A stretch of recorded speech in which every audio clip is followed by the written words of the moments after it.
ہمت شریف و جلوہ معزز مقتدر محترم علماء ذوی الاحترام مشائخ اعظام ائمہ عالی مقام بالخصوص پیشرو خطیب محسن و کرم فرما گرامی قدر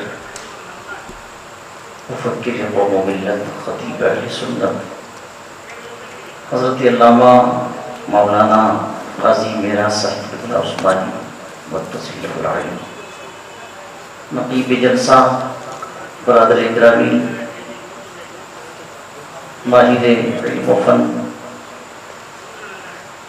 زینت درس و تدریس حضرت علامہ مولانا عبدالرقیب صاحب قبلہ و دیگر ارباب منبر و سامعین مصطفیٰ و حاضرین مجلس، السلام علیکم ورحمۃ اللہ تعالی وبرکاتہ۔ نحمده ونصلي ونسلم على حبيبه الكريم، اما بعد فاعوذ بالله من الشيطان الرجيم، بسم الله الرحمن الرحيم، اهدنا الصراط المستقيم صراط الذين أنعمت عليهم غير المغضوب عليهم ولا الضالين۔ آمنت بالله صدق الله مولانا العظيم وبلغنا رسوله النبي الأمين الكريم ونحن على ذلك لمن الشاهدين والشاكرين الموقنين والمطمئنين والحمد لله رب العالمين۔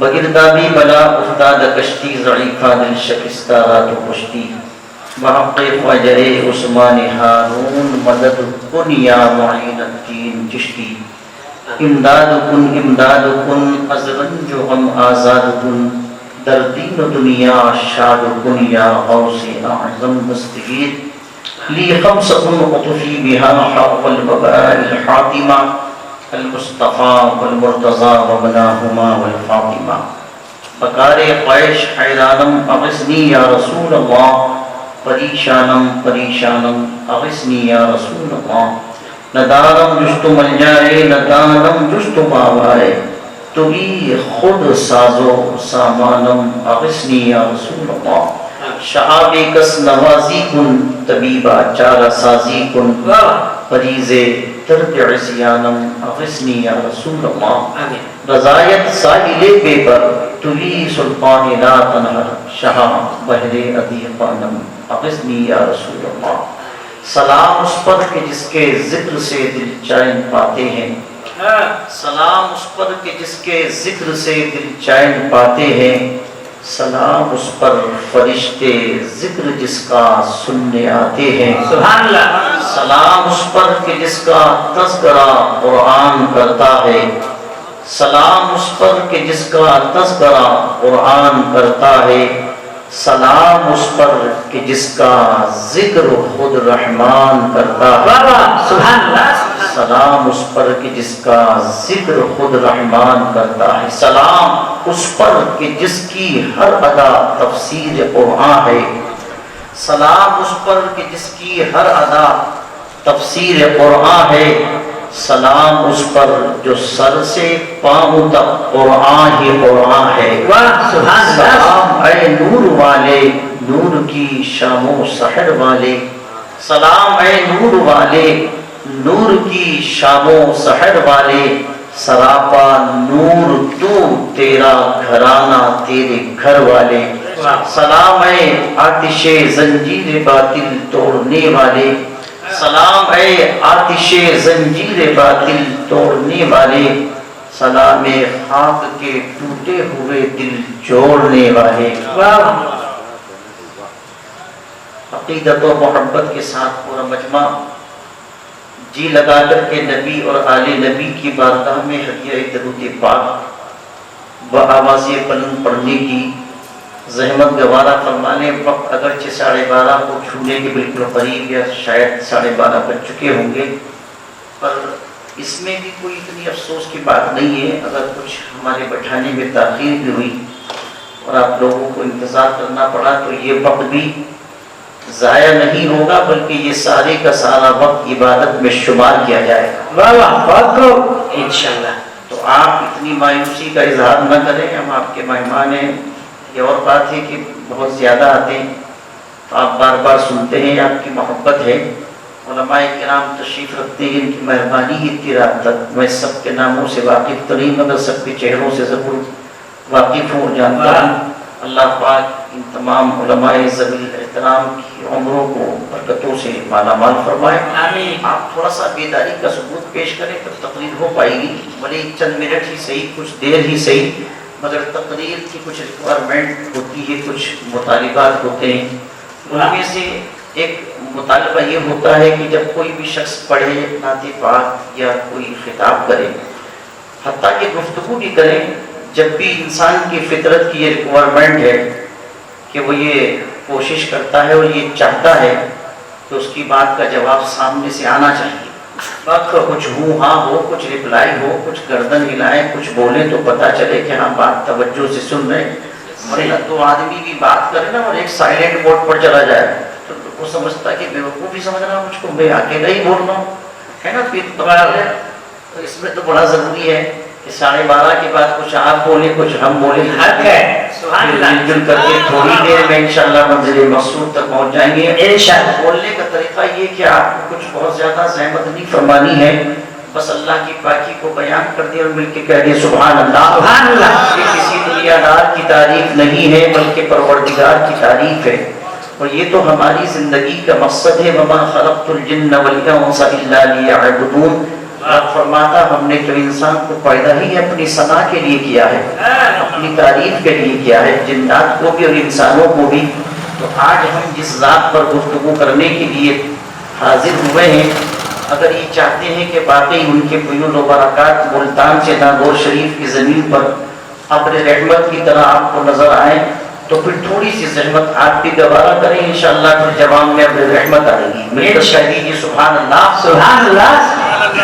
درود پاک بڑی بلند آواز سے مرتبہ اللہم صلی علی سیدنا و مولانا محمد وعلی آل سیدنا و مولانا محمد وبارک وسلم وصلوا علیہ صلاۃ و سلام علیک یا سیدی یا رسول اللہ۔ چند منٹ ہی میں قاضی صاحب قبلہ نے بڑا خوبصورت خطاب فرمایا، اور اس خطاب کو سن کر کے میں نے بھی ذہن بنایا کہ چلو اسی پر گفتگو کرتے ہیں، اور حضرت کے خطاب کی گوشوں سے جو نکات اور پوائنٹ میرے لیے فراہم ہوئے ہیں اسی کو آگے بڑھا دیا جائے۔ تو علماء کرام ہماری پشت پناہی فرمائیں گے اور آپ توجہ فرمائیں گے، اور بات بالکل اس طرح شروع کریں گے جیسے کسی کلاس میں، کسی درسگاہ میں بیٹھ کر کے ہم اور آپ آپس میں ایک دوسرے سے گفتگو کر رہے ہوں اور پڑھنے پڑھانے کا افہام و تفہیم کا ماحول ہو۔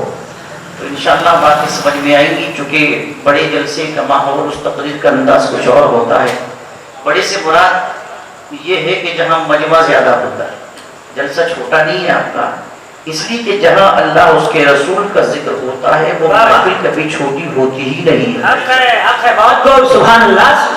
ہم مجمع کی کثرت و قلت کے اعتبار سے کہہ دیتے کہ یہ چھوٹی محفل ہے اور یہ بڑا جلسہ ہے۔ سمجھے، جب سرکار نے فرمایا کہ جہاں اللہ اس کے رسول کے ذکر کی محفلیں منعقد ہوتی ہیں تو اللہ پاک اس زمین کے اس حصے کو اتنی دیر کے لیے جنت کا باغ بنا دے۔ سبحان اللہ، سبحان اللہ۔ تو جنت کا باغ کبھی چھوٹا تھوڑی ہوتا ہے، جنت کی کیاری بتاؤ کبھی چھوٹی ہوتی ہے؟ مگر سرکار نے یہاں بھی تنبیہ فرمائی صحابہ کرام کو، ارشاد فرمایا کہ ان باغوں سے گزرا کرو تو یوں ہی نہ گزر جایا کرو بلکہ ان باغوں سے کچھ میوے چن کر کے کھایا کرو۔ عرض کی یا رسول اللہ، پہلی چیز تو یہ کہ دنیا میں جنت ہے کہاں؟ جنت تو سدرہ کے قریب ہے۔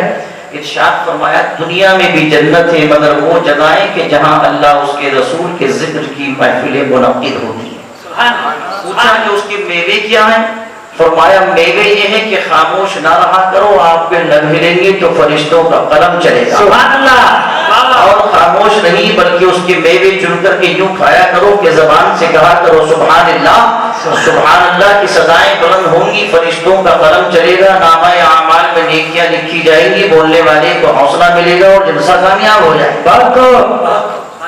علامہ عبدالرقیب صاحب بہت دیر سے بڑی شاندار و جاندار زندہ دل نظامت سے محفل کو نئی زندگی بخش رہے تھے، مگر اتنا رپلائی نہیں آ رہا تھا جتنا آنا چاہیے تھا۔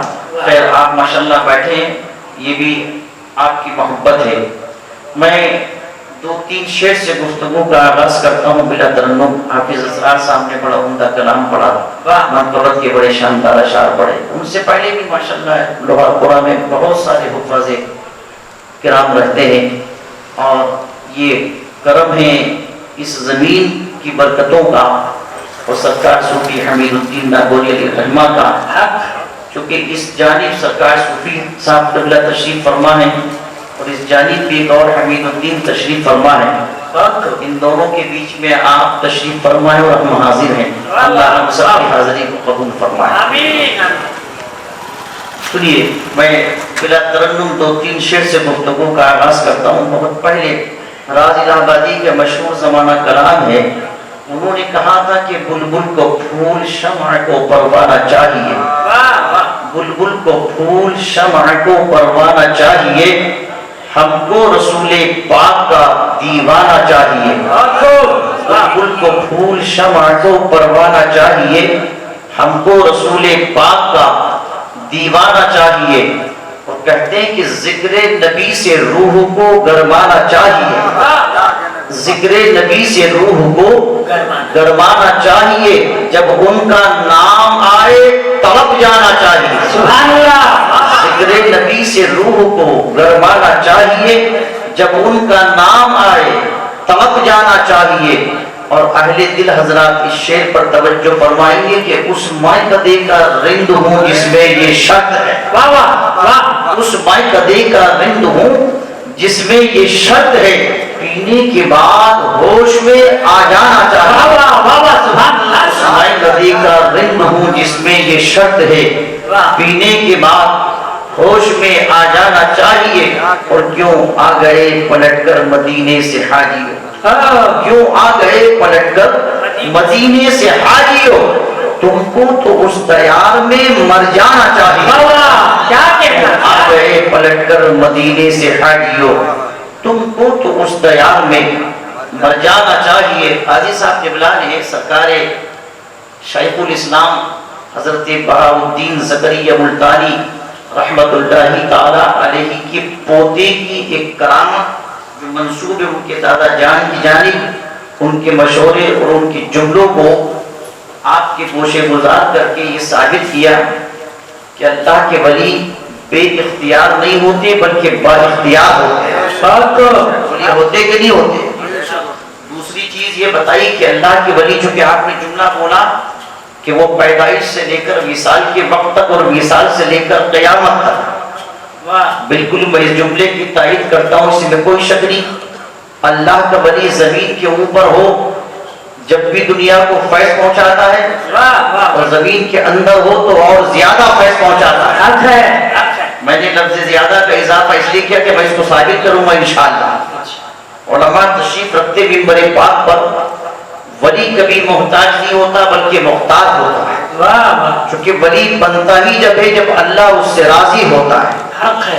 ہم اہل سنت و جماعت ہیں، ہمارا یہ عقیدہ ہے کہ ہم ملک کے بادشاہ سے محبت کم کرتے ہیں اور اللہ کے ولی سے محبت زیادہ کرتے ہیں۔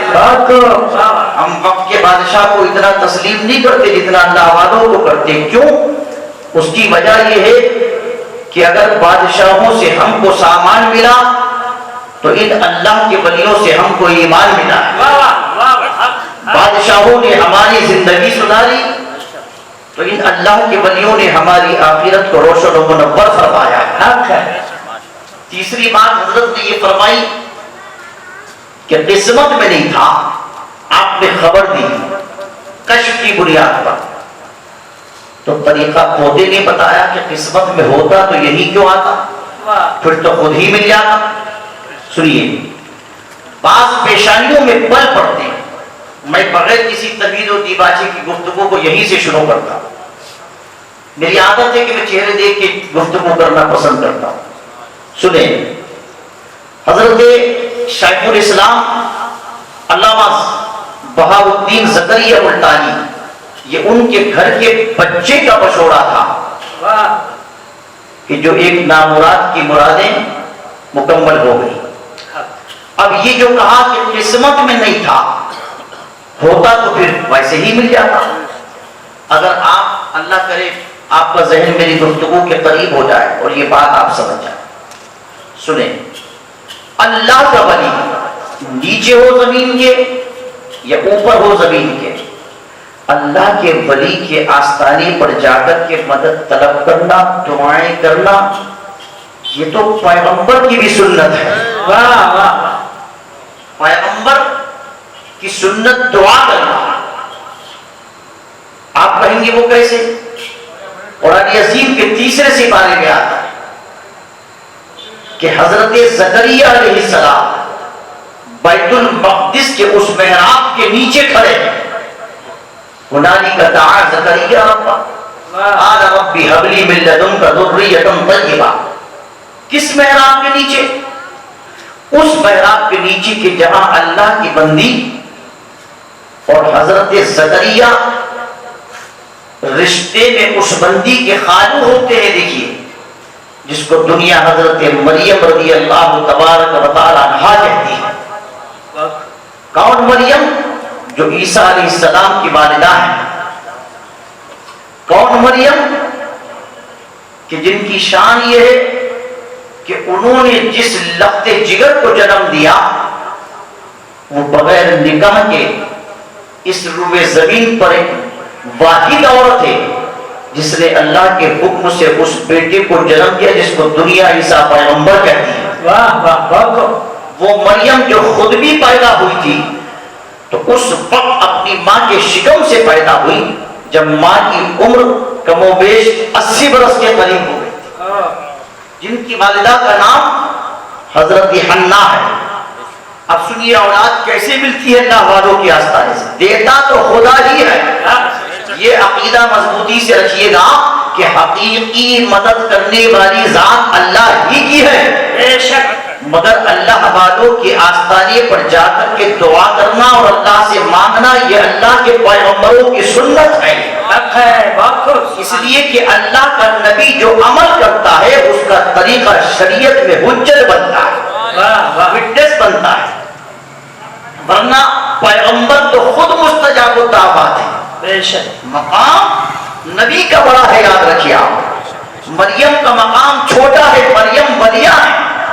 پیغمبر کی ماں ضرور ہے مگر پیغمبر چونکہ نبی جو ہے عورت نہیں ہوتی.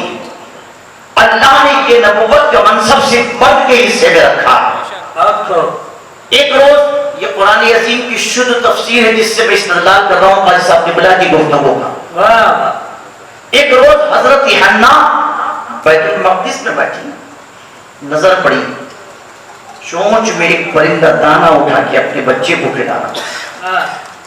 دعا کرنے کا انداز اور طریقہ بھی اللہ والوں کے آستانے سے سیکھا جاتا ہے. ہاتھ اٹھائے اور عرض کی میرے اللہ اگرچہ عمر میری 80 برس کی ہو گئی، جسم کے اعضاء ساتھ چھوڑ چکے، جسم کے فنکشنز کام کرنا بند کر چکے، مگر اللہ اس 80 برس میں میرے گلشن میں کبھی کوئی پھول نہیں کھلا. ایک جملہ بولا لکھنے کے قابل. حضرت حنا نے عرض کی مولا اگرچہ میں بوڑھی ہو گئی ہوں، جملہ نوٹس کیجئے کیا کہا، اگرچہ میں بوڑھی ہو گئی ہوں مگر تیری قدرت کو کبھی بڑھاپا نہیں آتا ہے. میں کمزور ہوں مگر تیری قدرت کو کبھی کمزوری لاحق نہیں ہوتی. پروردگار تو اس 80 برس کی عمر میں ہی مجھ کو صاحب اولاد بنا. اللہ نے دعا قبول کی اور 80 برس کی حنا کو اللہ نے پریگننٹ کیا. حاملہ ہوں اور اللہ نے اس حمل سے کون سی بیٹی دی اور کس شرط کے ساتھ دی.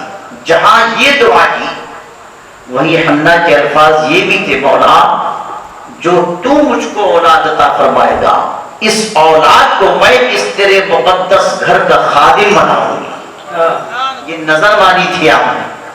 لوگ کہتے ہیں نظر ماننا یہ کوئی بریلویت کی نئی ایجاد ہے یا بریلی سے یا کہ چوچا شریف سے آئی ہے. ایسا نہیں، قرآن میں اس کے ثبوت موجود ہیں. ہم اہل سنت اللہ والوں کی بارگاہوں میں جا کر کے نظر مانتے ہیں تو وہ یوں ہی بلا وجہ نہیں، بدعت نہیں، شرک نہیں، حرام نہیں، ناجائز نہیں. اللہ نے قرآن میں خود حکم دیا اسی مریم کو. آگے چل کے کہا فَكُلِي وَاشْرَبِي وَقَرِّي عَيْنًا فَإِمَّا تَرَيِنَّ مِنَ الْبَشَرِ. اس کے آگے الفاظ ہے انی نذرت للرحمن صوما فلن اکلم اليوم انسیا. اللہ پاک نے ارشاد فرمایا اے مریم جب تمہاری قوم تم سے سوال کرے اس بچے کے حوالے سے تو تم نظر مان لو، آج ہماری جانب منسوب کر کے اپنی نظر کو یہ کہہ دینا قوم سے کہ میں نے اللہ کے لیے نہ بولنے کا روزہ رکھا ہے. نظر مان، میں آج کلام نہیں کروں گی کسی سے. پھر قوم نہیں جانا اور ہم نہیں جانا. اب نظر ماننا اگر قرآن و حدیث کے خلاف ہے تو مجھے بتاؤ اللہ خود حکم فرما رہا ہے مریم کو کہ تم یہ نظر مانو.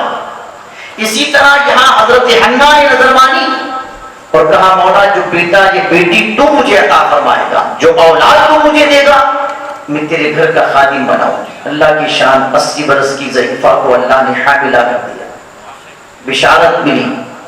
اور حضرت حنا کی یہاں بیٹا تو نہیں بلکہ بیٹی پیدا ہوئی.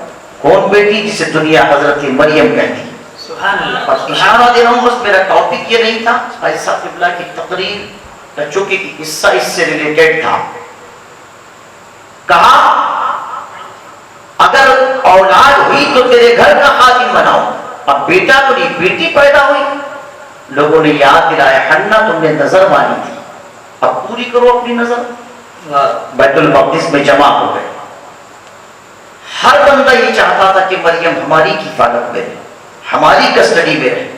مگر اللہ کے پیغمبر زکریا علیہ السلام آگے بڑھے اور کہا کہ میں رشتے میں اس بچی کا خالو ہوتا ہوں، میرا حق زیادہ ہے، بچی میری کفالت کرے. کہا نہیں حضرت ایسا نہیں ہوگا، آپ قرآن نازی کر لیں. قرآن نازی ہوئی تو اس میں بھی زکریا علیہ السلام کا نام نکلا اور مریم کو حضرت زکریا کی کسٹڈی میں دے دیا گیا، ان کی کفالت میں دیا گیا.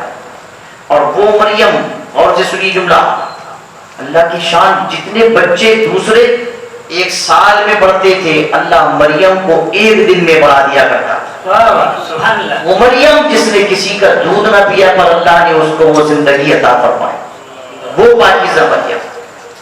اور قربان جائیے سبحان اللہ، پیدائش کے چند سال کے اندر حضرت مریم کو بیت المقدس کا خادم بنایا. اب جو قرآن نے کہا ہنالک دعا زکریا ربہ، مگر اس سے پچھلی آیتوں کی جانب آئی. اللہ پاک ارشاد فرماتا زکریا علیہ السلام شام کو لوٹ کر کے حجرے میں آتے، اس کمرے میں آتے بیت المقدس کے جہاں مریم رہتی تھی.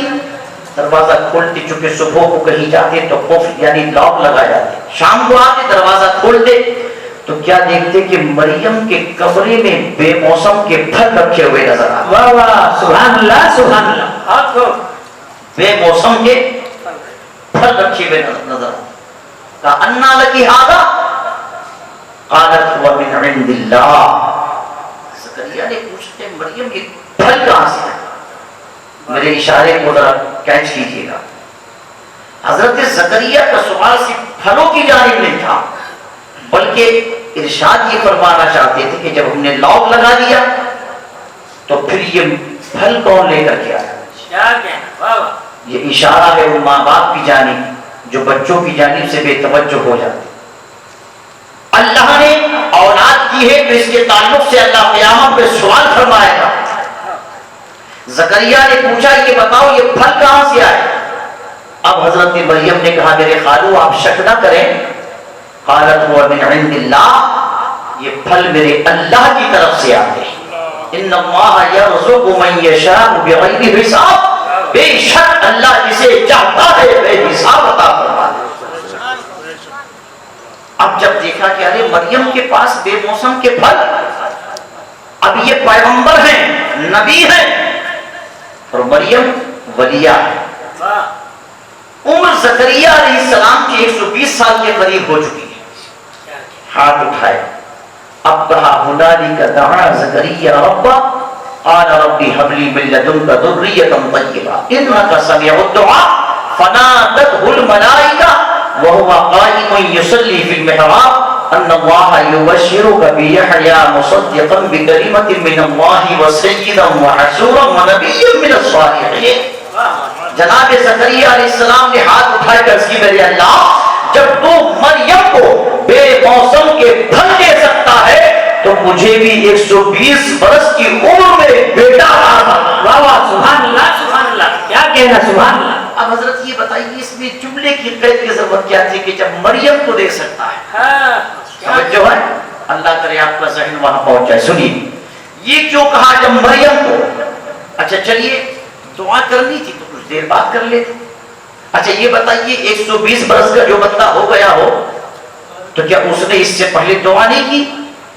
کیوں حضرت اس کی اولاد نہیں ہوتی؟ اس سے پوچھو وہ کہاں کہاں دعائیں نہیں کرتا. پوچھئے قاضی صاحب سے, پوچھئے حضرت سے.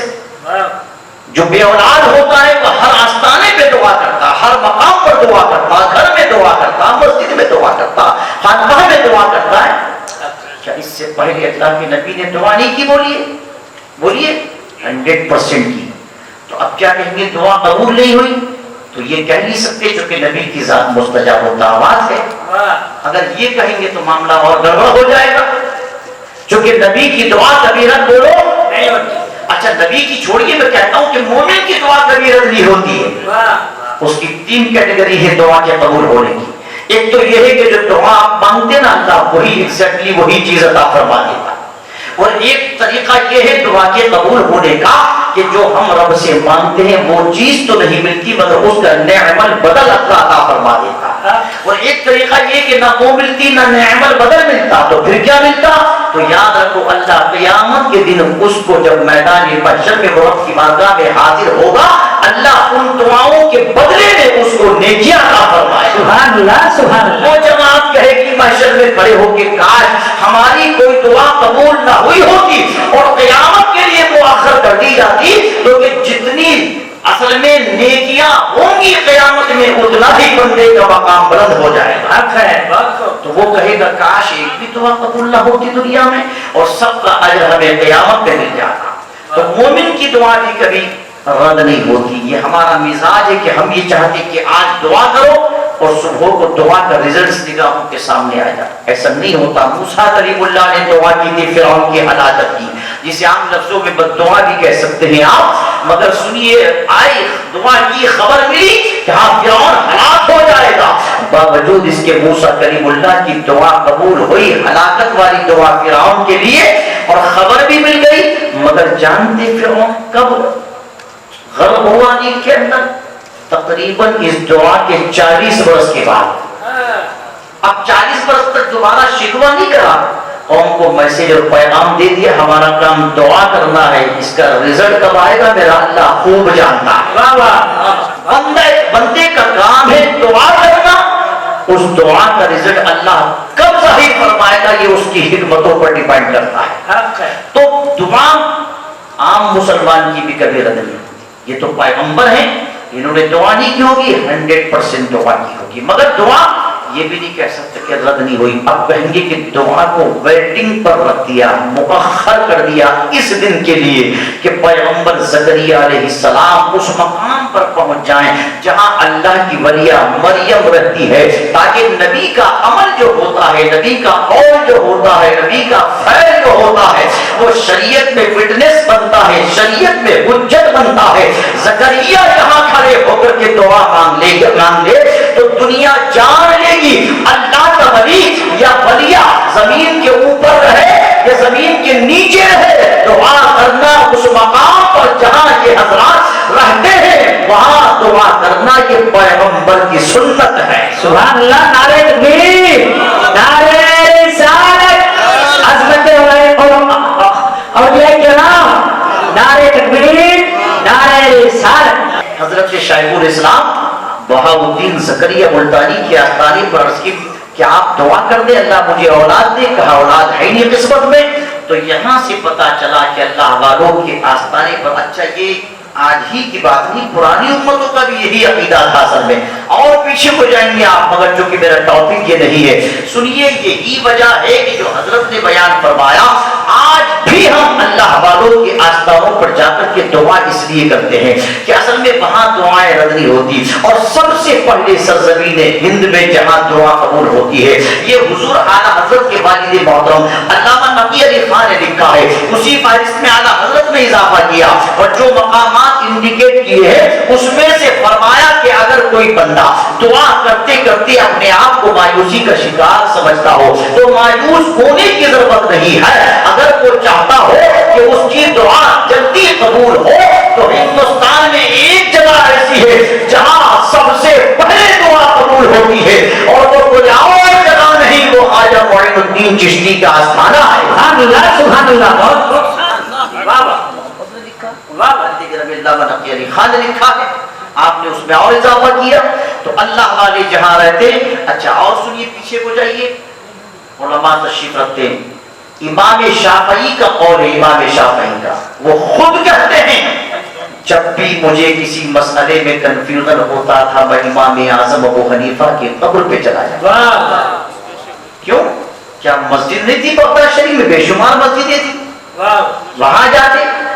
اس زمانے میں تو کوئی جھگڑا بھی نہیں تھا دیوبندیت وہابیت کا، مگر حضرت امام شافعی کہتے ہیں امام اعظم کی قبر پر جاتا انی لاتبغض بابی حنیفہ، اور وہاں جا کر 2 رکعت نماز پڑھ کے ہاتھ اٹھا کے دعا کر لیتا، اللہ فوراً میری حاجت کو پورا فرما دیا۔ واہ واہ سبحان اللہ۔ اگر بعد ایک سال دعائیں قبول نہ ہوتی، فائد نہ ملتا، تو یوسف علیہ السلام کے وصال کے بعد قوم نے ان کو دریائے نیل کے کنارے اس طرح دفنایا کہ نیل کا پانی ان کی قبر سے ٹچ ہو کر نکلتا۔ بھائی قبریں دریاؤں سے بچا کر کے بنائی جاتی ہیں، مگر یہاں دریا میں بنائی جاتی ہیں، حضرت اکرمہ کی روایت ہے۔ دریا میں کیوں؟ اس لیے کہ ہر بندہ چاہتا تھا، ہر محلے کا فرد چاہتا تھا کہ یوسف علیہ السلام میرے علاقے میں دفن ہو جائے، میرے علاقے میں دفن ہو۔ چند دانشوروں نے کہا، علماء نے کہا کہ آپس میں ٹینشن کریٹ مت کرو، یوسف پر سب کا حق ہے، اگر سارے ہی لوگ فیض حاصل کرنا چاہتے ہو یوسف کی قبر سے تو سنیں آپس میں جھگڑا نہ کرو، فیض ہی تو حاصل کرنا ہے، چلو نیل کے کنارے چل کر کے یوسف کی قبر بناؤ، وہیں آپ کو دفن کر دو۔ کیوں؟ اس لیے کہ یوسف علیہ السلام کی قبر سے مصر کا پانی ٹچ ہو کر کے مس ہو کر کے جائے گا، پورا مصر پانی پیے گا، اللہ سبھی کو فیض عطا فرمائے۔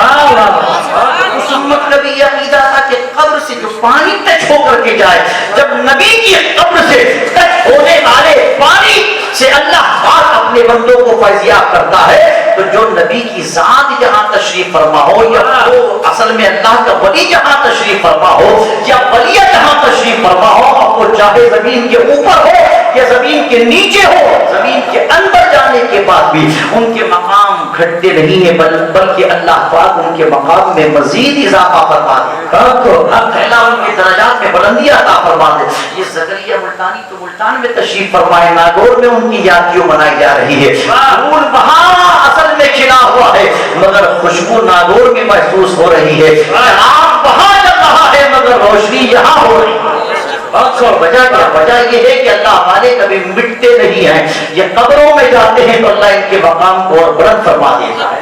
یوسف علیہ السلام کی قبر کو بعد میں ان کی قبر کھولی گئی جب موسیٰ علیہ السلام کا زمانہ آیا، پھر قبر کھولی گئی، پھر حکم آیا کہ اب یوسف کے جسد کو نکالو اور کنعان لے جا کر کے دفن کر دو۔ اس وقت جناب یوسف علیہ السلام کی قبر کھولی تو موسیٰ کلیم اللہ نے پوچھا مولا یہ بتا کہ یوسف کی قبر ہے کہاں پر جو میں قبر کھول کے ان کے جسم پاک کو نکال کے کنعان لے جاؤں؟ تو دیکھو رب عالم الغیب والشہادہ ہے، رب نے فرمایا موسیٰ ایک عورت رہتی ضعیفہ ہے، اس سے پتہ کر لینا کہ یوسف کی قبر کہاں ہے۔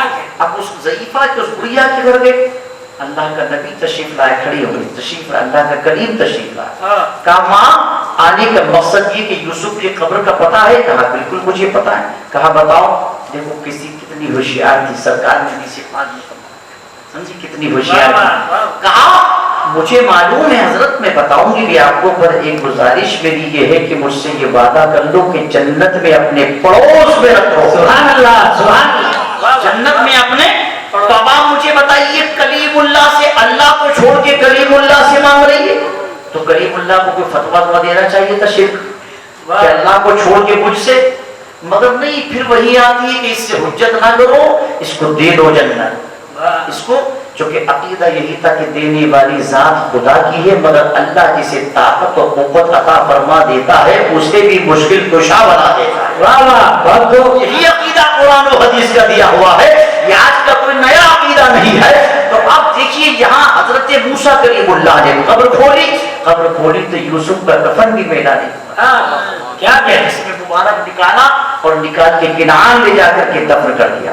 وہ تو یوسف ہے پیغمبر بڑی شان۔ ابھی میں چند برس پہلے بغداد شریف پہنچا تو میں نے دیکھا کہ مدائن کے قریب میں حضرت حذیفہ ابن یمان کا مزار شریف ہے۔ 200 سال پہلے، ابھی لیٹسٹ بالکل 200 برس پہلے آپ کی قبر انور کھودی گئی۔ اس وقت کیمرہ آ چکا تھا، اس کے فوٹو وہاں پر لگے ہوئے ہیں۔ 200 سال پہلے جب پانی کی وجہ سے آپ کی قبر شریف کو کھولا گیا تو آج بھی وہ فوٹو ایسے ہی مزار پاک کے اندر لگنے کہ جناب حذیفہ ابن یمان کا کفن بھی میرا نہیں ہوا۔ واہ واہ واہ، صحابی ہے اور جس کی یاد منا رہے ہو نا زکریا ملتانی رحمت اللہ تعالی علیہ، یہ بھی صحابی رسول کے شہزادے ہیں، ایک صحابی کی اولاد ہے یہ، اور شجرہ نسب جا کے حضور صلی اللہ علیہ وسلم ہی سے ملتا ہے۔ کون ہے حضرت بہاؤالدین زکریا ملتانی؟ ابھی انشاءاللہ میں چند لفظوں میں آپ کو بتاؤں گا، اس بات کو مکمل کریں۔ کیا کہا حضرت زکریا نے؟ مولا هنالک دعا زکریا ربہ قال رب هب لي من لدنك ذریۃ طیبہ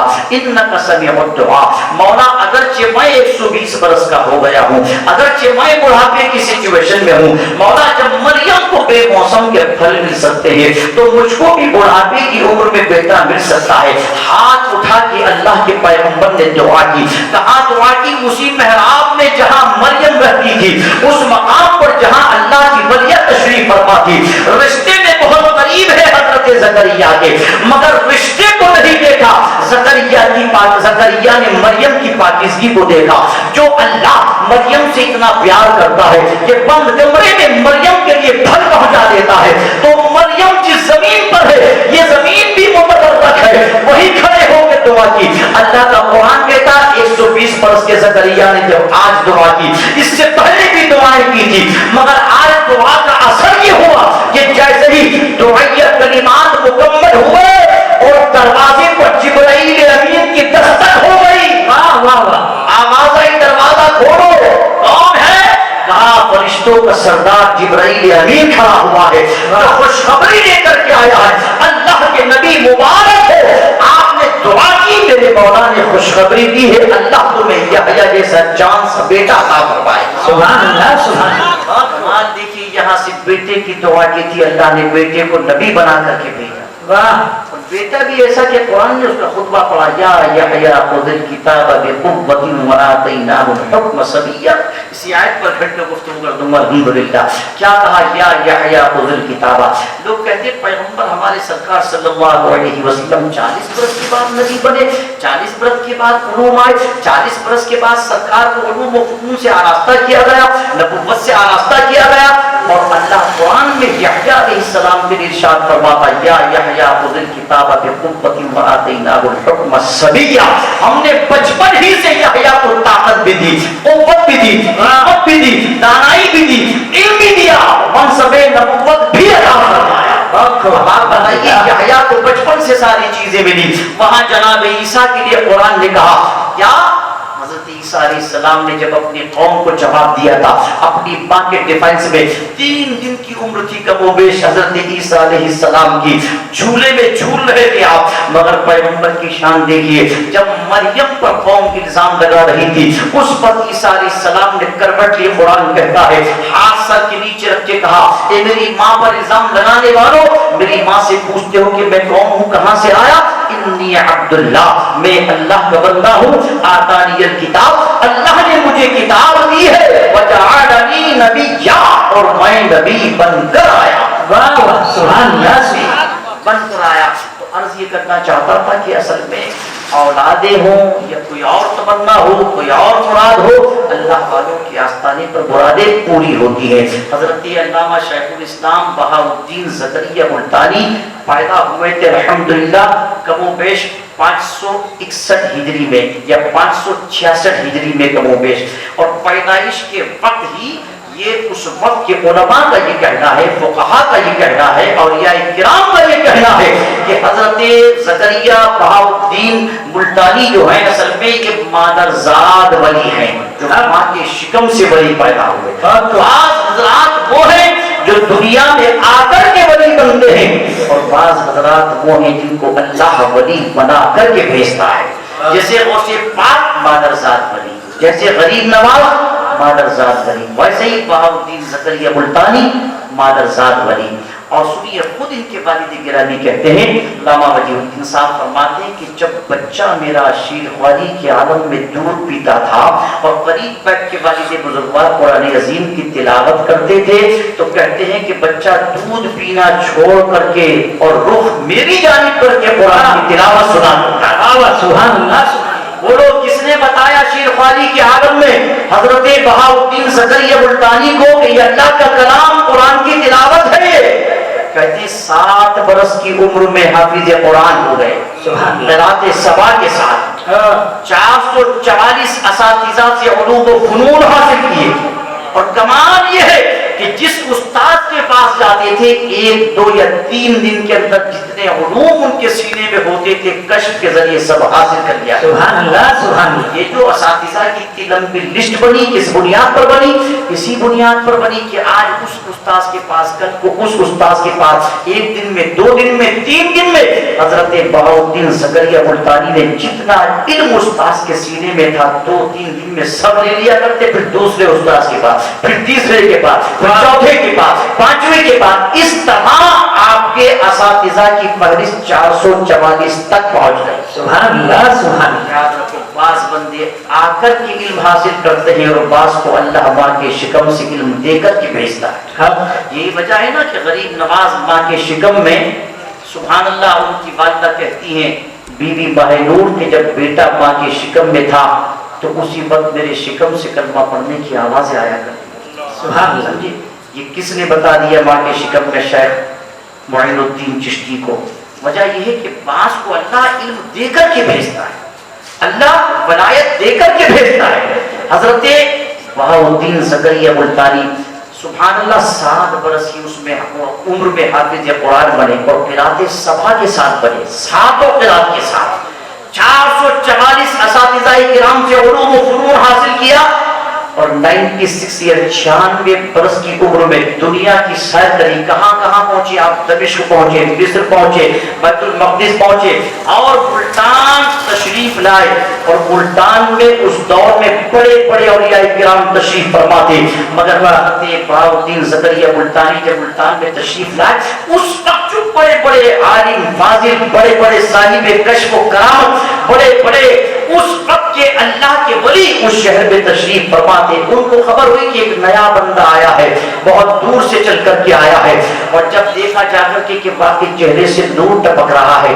مگر چونکہ انہیں اس بات کا احساس تھا آنے والا آیا تو بہت دور سے ہے، چہرے کا ٹپکتا ہوا نور بتا رہا ہے کہ بہت بڑے منصب پر فائز ہے، مگر انہوں نے سوچا چونکہ ملتان میں پہلے سے بڑے بڑے اللہ کے ولی تشریف فرما ہے، یہاں کسی کی ضرورت نہیں ہے، ولی کی بات ولی سمجھتا ہے۔ ایک پیالے میں دودھ رکھا اور دودھ سے پیالہ بھر کر کے حضرت بہاؤالدین زکریا ملتانی کے پاس پہنچایا۔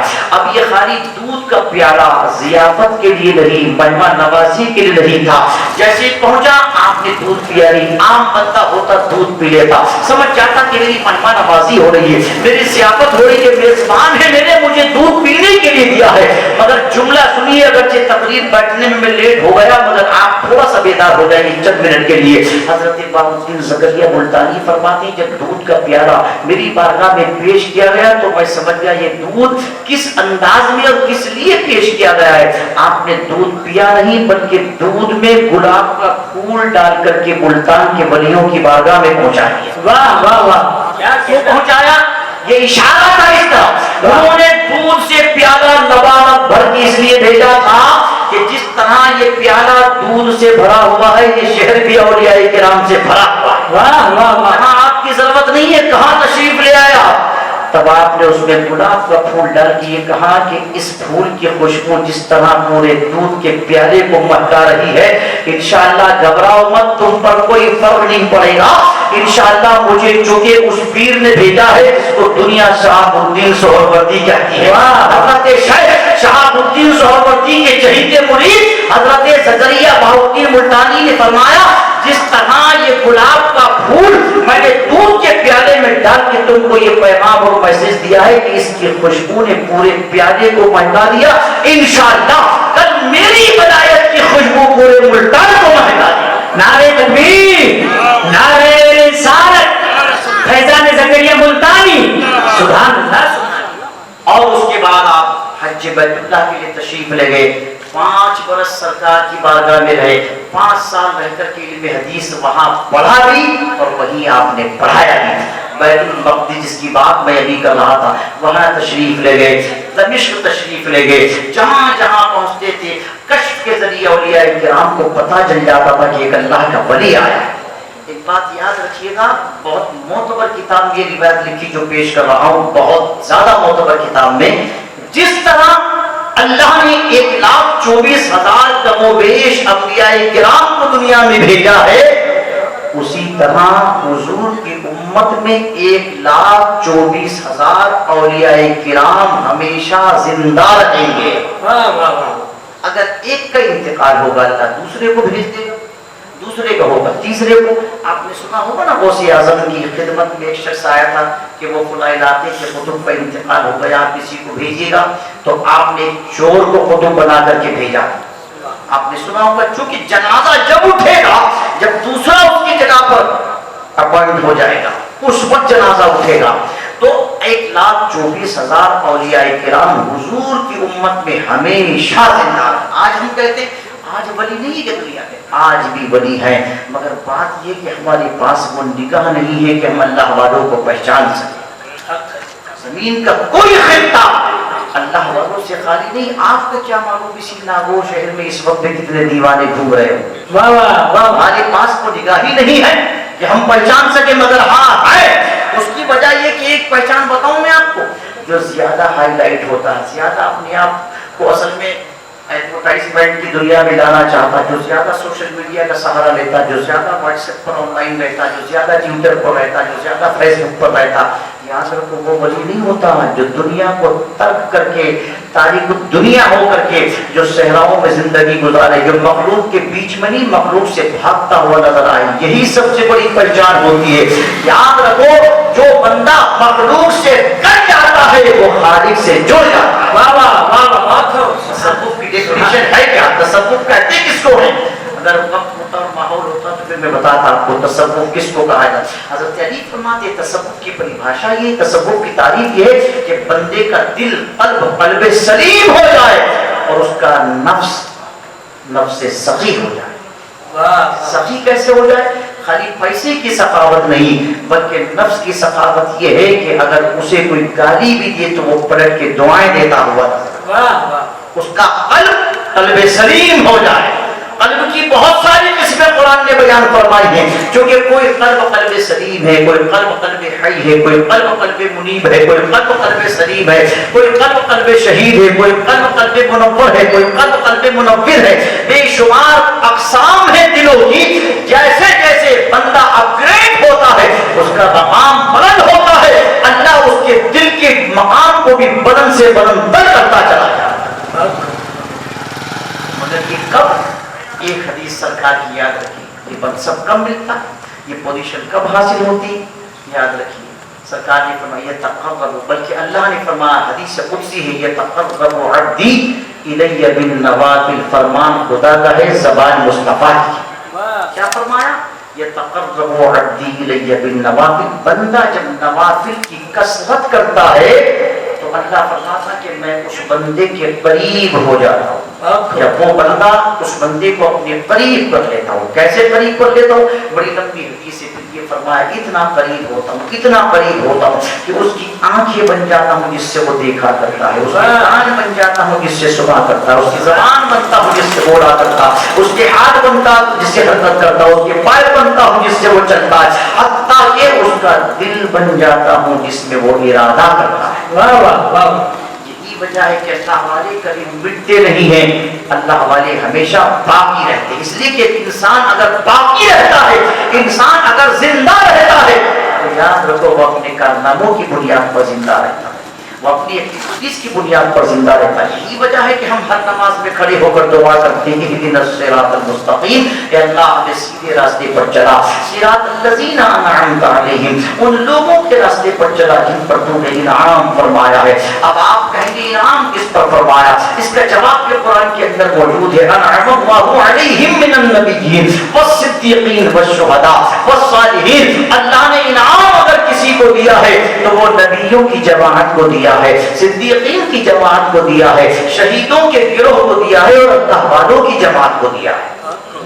اب ہم نماز کے اندر اللہ والوں کے پیچھے چلنے کی دعا کرتے ہیں، انبیاء کے پیچھے چلنے کی دعا کرتے ہیں، شہداء کے پیچھے چلنے کی دعا کرتے ہیں، اور یہ کہتے ہیں اپنی زبان میں آسان لفظوں میں کہہ دوں، اللہ ہمیں نبیوں کے پیچھے چلا، ہمیں صدیقین یعنی سچوں کے پیچھے چلا، ہمیں شہیدوں کے پیچھے چلا، ہمیں ولیوں کے پیچھے چلا۔ کیا مطلب؟ ہم اپنی زبان میں یوں عرض کریں اللہ ہمیں بغداد کے محی الدین کے پیچھے چلا، اجمیر کے معین الدین کے پیچھے چلا، ناگور کے حمید الدین کے پیچھے چلا، ناگپور کے تاج الدین کے پیچھے چلا، ارے مہرولی کے قطب الدین کے پیچھے چلا، دہلی کے نظام الدین کے پیچھے چلا، بریلی کے امام احمد رضا کے پیچھے چلا، کچورا کے مخدوم سمرا کے پیچھے چلا، اور ملتان کے سلطان حضرت بہاء الدین زکریا ملتانی کے پیچھے چلا۔ واہ واہ، سبحان اللہ، سبحان نماز میں کر رہے ہیں اہدنا الصراط المستقیم، اے اللہ ہمیں سیدھے راستے پر چلا۔ کیوں؟ اب ایک منٹ کی اور آپ سے اجازت چاہوں گا۔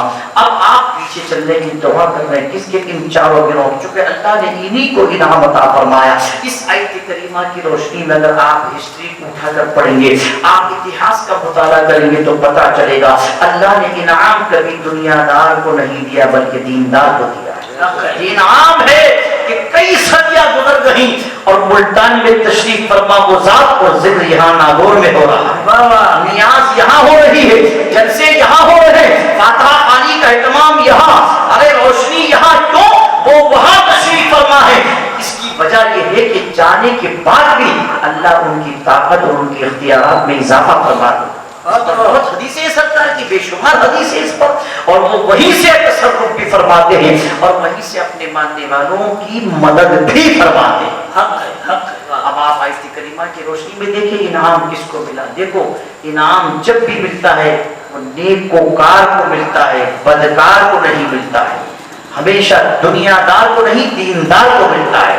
اب تاریخ اٹھا کے پڑھی، انعام فرعون جیسے ظالم کو نہیں ملا، اللہ نے انعام موسیٰ کلیم اللہ کو دیا، نمرود کو نہیں ابراہیم خلیل اللہ کو دیا، انعام مکے کے ابو جہل کو نہیں مدینے کے محمد الرسول اللہ کو دیا، دمشق کے یزید کو نہیں ملا انعام، کربلا کے حسین کو ملا۔ مہینہ آپ نے جلسوں میں سنا کہ نہیں سنا؟ بولیے مہینہ ابھی تو مکمل ہوا ہے، سفر شروع ہوا ہے آج 6 تاریخ غالباً۔ اب آپ بتائیے پورے مہینے اور اس مہینے بھی اور ہر سال ہم کربلا سنتے کہ نہیں سنتے؟ بتائیے آپ۔ آج یزید کا کوئی نام لیوا ہے؟ ایک تاریخ اور ایک روایت کے مطابق 14 بیٹے تھے یزید کے، کتنے؟ 14۔ دنیا میں کوئی نام لیوا نہیں، یزید بھی مٹ گیا، اس کی نسلیں بھی منقطع ہو گئی، شمس جوشن بھی مٹ گیا، خولی بھی مٹ گیا، سنان بھی مٹ گیا، ابن زیاد بھی مٹ گیا، آپ کو کوئی نظر نہیں آئے گا۔ 14 بیٹوں والا یزید نیست و نابود ہو گیا، اور جس کا ایک بیٹا کربلا سے زندہ آیا تھا امام زین العابدین، وہ دنیا پر چھا گیا۔ سبحان اللہ، سبحان اللہ۔ کوئی ملک، کوئی قصبہ، کوئی بستی، کوئی علاقہ ایسا نہیں ہے جہاں ان کی اولاد موجود نہ ہو۔ ارے 22,000 کا لشکر پلٹ کے آیا تھا، ایک روایت کے مطابق 88 یزید مارے گئے، ایک کے مطابق 145 مارے گئے، ایک کے مطابق 300-400 کے قریب مارے گئے، مگر باوجود اس کے وہ جو ہزاروں پلٹ کے آئے دنیا نے ان کو بھلا دیا، مگر حسین کا ایک شہزادہ جسے زین العابدین اس بنیاد پر کہتے ہیں کہ وہ بڑی عبادت کرتے تھے، عابدوں کی زینت ہو گئے، نام تو عبداللہ بھی آتا ہے تاریخ میں، علی اوسط بھی آتا ہے تاریخ میں، مگر دنیا انہیں صاحب سجاد کہتی ہے۔ سید سجاد کے صدقے میں ساجد رکھنے، علم حق دے باطل علم خدا کے واسطے، کیوں دنیا انہیں کہتی ہے؟ بات یہ ہے کہ ایک شہزادہ پلٹ کے آیا، اللہ نے اتنی نسلوں میں برکت دی کہ انہی کی اولاد کون ہے؟ امام باقر انہی کے شہزادے، موسیٰ قاسم انہی کے شہزادے، علامہ نقی انہی کے شہزادے، علامہ امام تقی انہی کے شہزادے، رضا علی انہی کے شہزادے، حضرت امام حسن عسکری انہی کے شہزادے، جن کی اولاد میں امام مہدی تشریف لائیں گے۔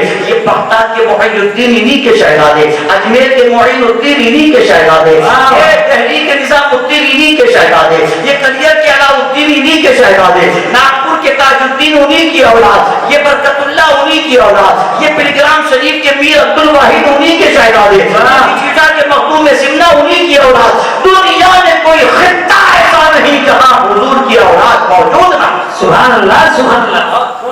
انسان کا نام لیوا کن دی۔ اور دوسری بات یہ، اللہ نے اس نام میں اتنی برکت تھی کہ گھر گھر میں حسن و حسین پیدا کر دی، اور حسن و حسین سے پہلے کسی کا نام حسن و حسین نہیں، کسی کا نام، وہ شبیر و شبر تو سریانی زبان کے لفظ ہے، ان کی الگ ہی حسن و حسین بنتی، لفظ تھے پر نام نہیں تھا کسی کا۔ سب سے پہلے نام تاریخ میں سرکار نے حسن رکھا تھا اپنے شہزادے کا، اس کے بعد 11 مہینے کے بعد 5 شعبان سن 4 ہجری کو امام علی مقام پیدا ہوئے تھے، تو سرکار نے نام حسین رکھا تھا۔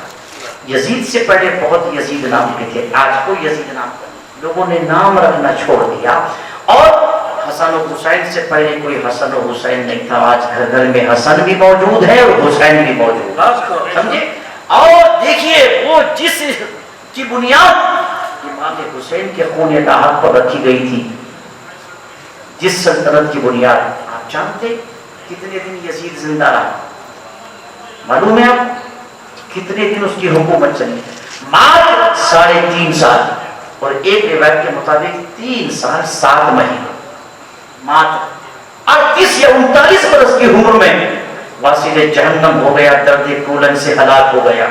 وہ ظالم جب اس نے مسلم بن عقبہ کے ذریعے مدینے پر حملہ کروایا تھا، جب مسجد نبوی سے گھوڑے باندھے گئے ستونوں سے، جب سرکار کی مسجد میں اذان نہیں ہونے دی، نماز نہیں ہونے دی، اس ظالم نے، آج لوگ یزید کی حمایت کرتے کہ نہیں امام حسین گئے کیوں دے کر بتا؟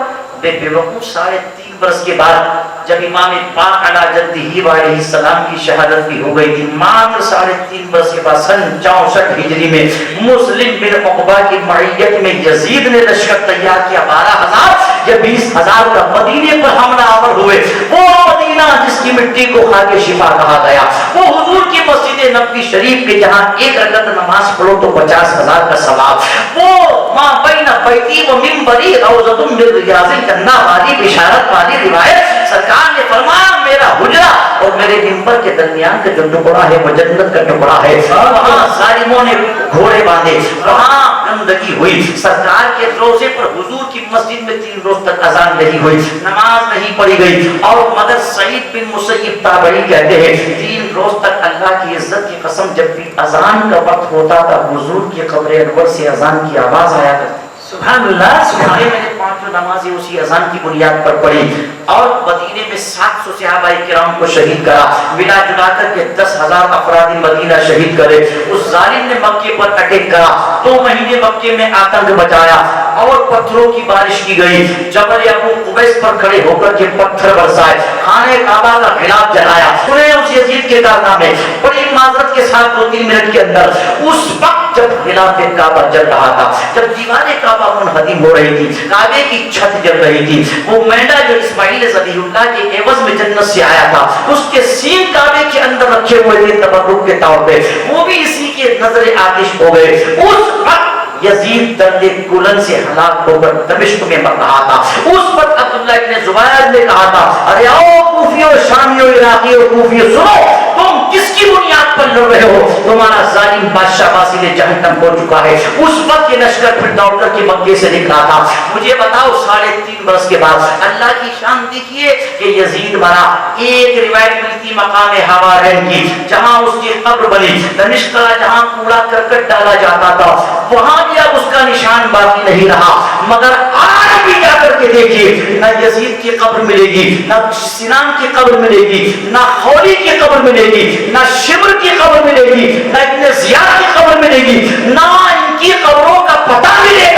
مگر جا کے کربلا دیکھو حسین کا گنبد 5 کلومیٹر دور سے نظر آئے گا. سبحان اللہ. نعرہ تکبیر، نعرہ رسالت، فیضان حضرت امام حسن کریمین. سبحان اللہ.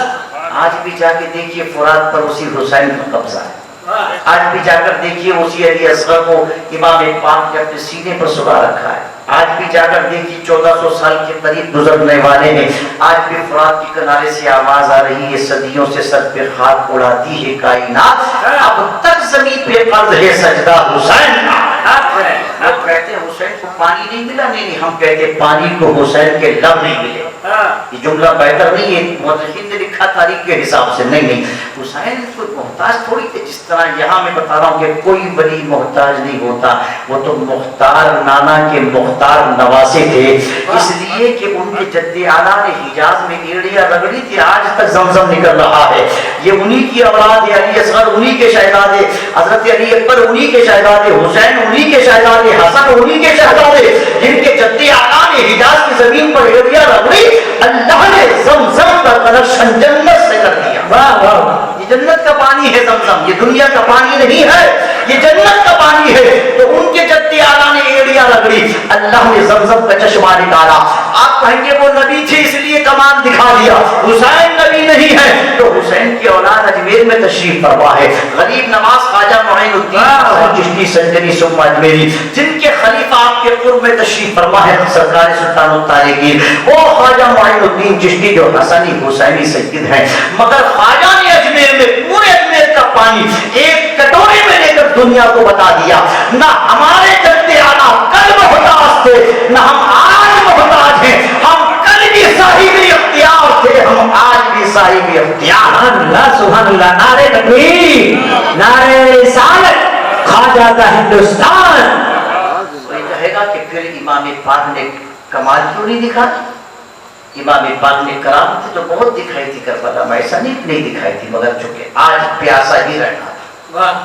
ان کے نانا جان نے بدر میں دعا کی تھی، آسمان سے بارش آئی تھی. ان کی اولاد نے اجمیر میں حکم دیا مرید کو جاؤ پانی لاؤ، صدر کا پیرا لگائے. فرمایا پیرا تو کوئی نیا تھوڑی ہے، ہمارے خاندان پر پہرے لگتے رہے. تم پہرے دار سے کچھ مت کہنا، ساگر سے کہنا کہ تجھے خواجہ نے اسی میں بلایا. پورا اجمیر کا پانی ایک کٹورے میں. ایک جملے میں بتاؤں، حسین بھی چاہتے تو فرات رخ پھیر دیتا. علی اصغر کی ایڑیوں کے مقام سے کئی چشمے ابل پڑتے. سمجھے وہ صاحب اختیار تھے وہ. اس لیے مگر سنیے بات یہ ہے کہ دونوں کی ڈیوٹی، دونوں کا اختیار، دونوں کی ذمہ داریاں الگ تھی. حسین کے مقابلے میں کلمہ پڑھنے والے تھے، قرآن پڑھنے والے تھے، جبے قبے میں آئے تھے. وہ کافر نہیں تھے، وہ مسلمان تھے. اور یہاں اجمیر میں کون تھے؟ یہاں ٹکراؤ وحدانیت کا کفر سے ہو رہا ہے، یہاں کفار تھے. خواجہ اجمیر میں ہند کی زمین پر اسلام پھیلانے آئے تھے، اور حسین کربلا کی دھرتی پر اسلام بچانے آئے تھے. اور جب اسلام پھیلایا جاتا ہے تو کرامت دکھائی جاتی ہے، اور اسلام بچایا جاتا ہے تو صبر و استقامت دکھائی جاتی ہے. یہاں استقامت تھی، یہاں دعا یہ تھی سب کی مولا حسین کو صبر عطا فرمانا، استقامت عطا فرمانا، حوصلہ عطا فرمانا، ہمت عطا فرمانا، جرأت عطا فرمانا، جسارت عطا فرمانا. اور دنیا کو یہ بھی پیغام دے دیا خالی حقوقوں سے، خالی نمازوں سے، خالی جماعتوں سے کبھی تم اصل میں غفلت کا شکار مت ہونا. ایک جماعت ادھر بھی تھی، ادھر بھی تھی، نماز ادھر بھی تھی، ادھر بھی تھی، اذان ادھر بھی تھی، ادھر بھی تھی، مگر حر نے جماعت کو تبدیل کر کے دنیا کو بتا دیا کہ مقتدی ہو تو حضرت حر جیسا، غلام ہو تو حضرت وہب بن عبداللہ قلبی جیسا. 80 سال کے حضرت حبیب ابن مظاہر سے لے کر اور 6 ماہ کے علی اصغر تک ہر عمر کا جوان کربلا میں شہادت کا جام پی کر دنیا کو پیغام دے گیا. لوگوں سنے کربلا والوں کی تاریخ اٹھا کر کے پڑھو اور عبرت حاصل کرو. اور وہ یہ ہے کہ جماعت ادھر بھی تھی اور ادھر بھی تھی، مگر دنیا کو بتا دیا کہ وہ بغاوت کی نماز ہے، یہ محبت کی نماز ہے. اور یہ پیغام دے دیا کہ صرف جماعت کو نہیں دیکھنا ہے، مصلی پر کھڑے ہونے والے امام کو دیکھنا. امام حسینی ہے تو سر کا تاج، اور امام یزیدی ہے تو ٹھوکر پر. ورنہ قرآن وہ بھی پڑھ رہے. کیا کمی تھی بتائیے.